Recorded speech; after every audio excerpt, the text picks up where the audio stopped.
Chère fleuve méridienne, cher fleuve méridien, bonjour.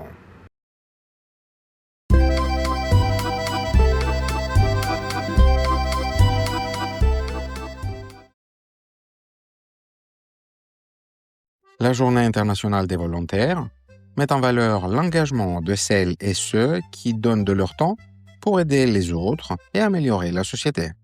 Elle souligne l'importance des actions solidaires et rappelle que chacun peut contribuer au bien commun localement ou à l'étranger. Voie F, destination sentier tracé. Attention au départ.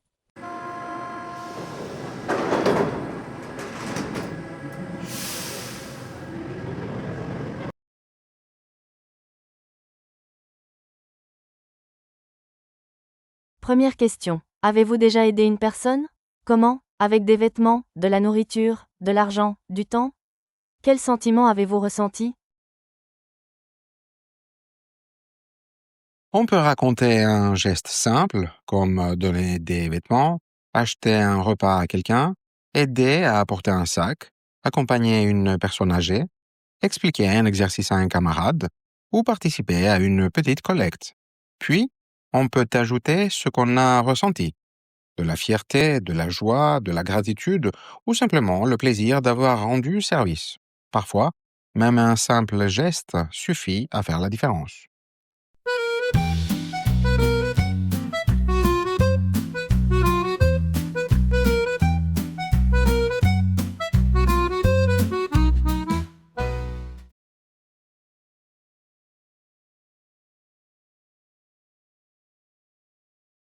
Deuxième question. Aimeriez-vous vous occuper volontairement d'enfants, d'adultes en difficulté, de personnes âgées, d'animaux ou de l'environnement?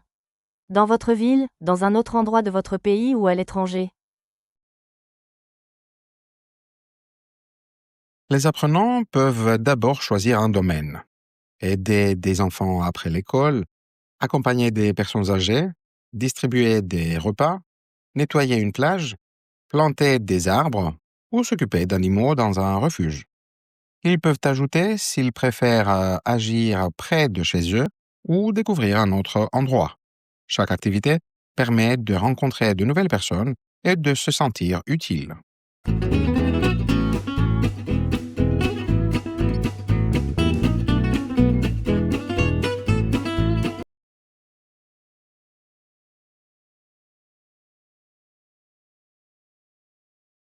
Troisième question. Où le volontariat est-il important? Dans la rue, à l'école, à l'hôpital, dans une maison de retraite, dans un centre culturel, dans un centre pour les réfugiés, dans un refuge pour animaux, dans la nature? On peut expliquer que le volontariat a sa place partout. Dans les écoles pour aider les élèves, dans les hôpitaux pour soutenir les patients, dans les maisons de retraite pour rompre la solitude, dans la rue pour aider les personnes sans abri ou dans la nature pour protéger l'environnement. Chaque lieu a ses besoins et chacun peut trouver un domaine qui lui correspond.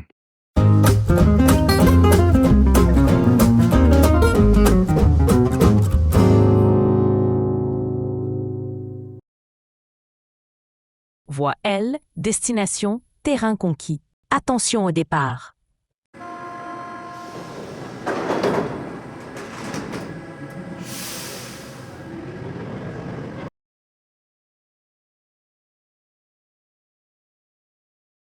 Première question. Pensez-vous que les jeunes puissent changer la société avec le volontariat?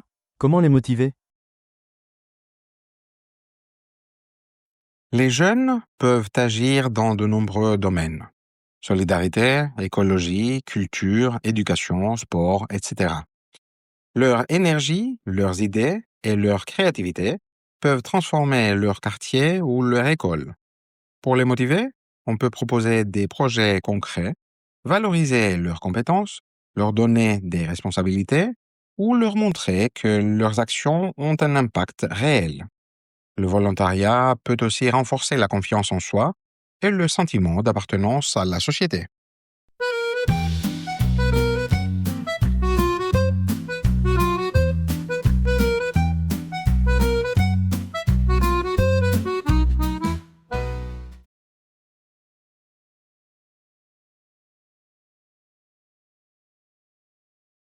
Deuxième question. Le bénévolat est une aide libre et gratuite, souvent ponctuelle. Le volontariat, quant à lui, demande un engagement plus long, parfois à temps plein, et peut être indemnisé. Lequel choisiriez-vous? On peut préférer le bénévolat pour sa flexibilité. On s'engage quand on peut, selon ses disponibilités. Le volontariat, en revanche, permet de vivre une expérience plus profonde, structurée et continue. Il demande plus de responsabilités, mais offre aussi une immersion dans une mission de solidarité. On peut expliquer ce qui correspond le mieux à son rythme de vie, à ses objectifs ou à ses valeurs.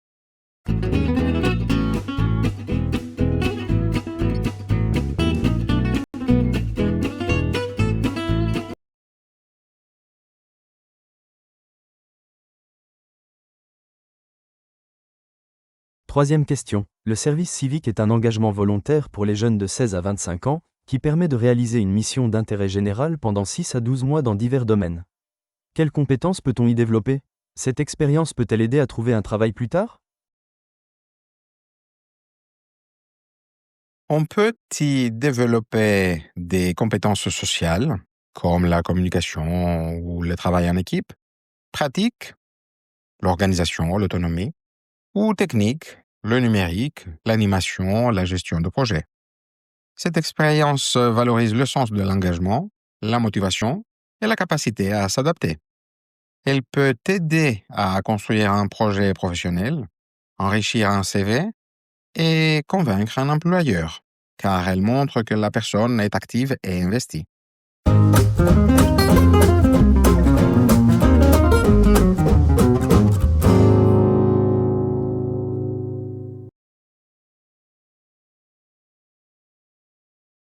La Journée mondiale de l'égalité des chances rappelle que chacun devrait pouvoir accéder aux mêmes possibilités dans la vie, quelle que soit son origine sociale, son genre ou sa situation économique. Elle invite à réfléchir aux inégalités qui persistent et aux moyens de construire une société plus juste, où les parcours ne dépendent pas des circonstances de la naissance. Voie E, destination, sommet atteint. Attention au départ.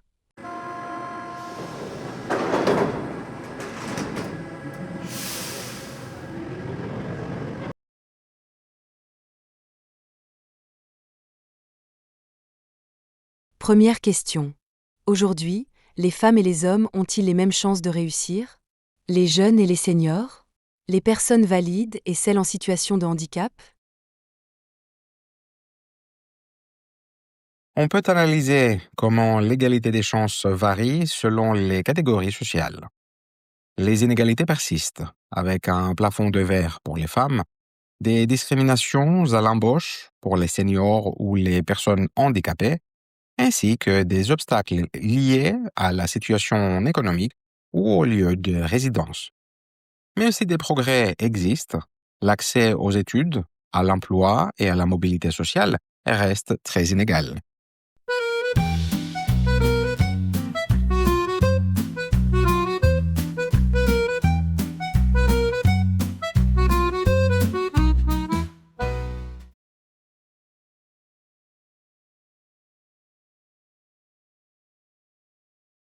Deuxième question. À votre avis, quels sont aujourd'hui les principaux freins à l'égalité des chances? S'agit-il surtout de facteurs économiques, sociaux ou culturels? Dans quels domaines ces inégalités sont-elles les plus visibles? On peut évoquer la pauvreté, l'éducation inégale selon les territoires, les stéréotypes de genre, les discriminations raciales, la précarité, le manque d'accessibilité pour les personnes handicapées ou l'injustice territoriale entre zones urbaines et rurales. Ces freins se manifestent partout, dans l'école, l'accès à la culture, le soin, le logement ou le marché du travail. L'égalité des chances dépend donc d'un ensemble complexe de facteurs.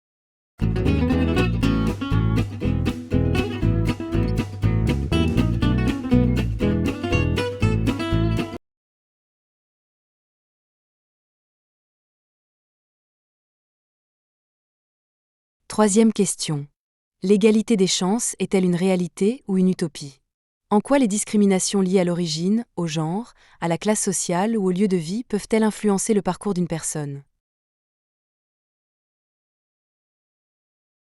On peut affirmer que l'égalité des chances reste un idéal difficile à atteindre.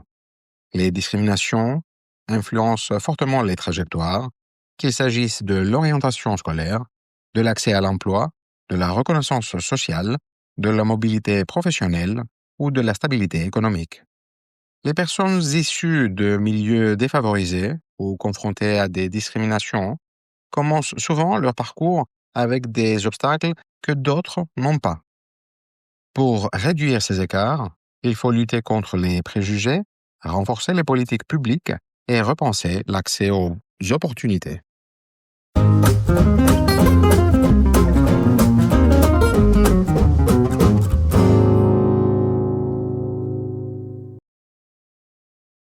Prochain arrêt.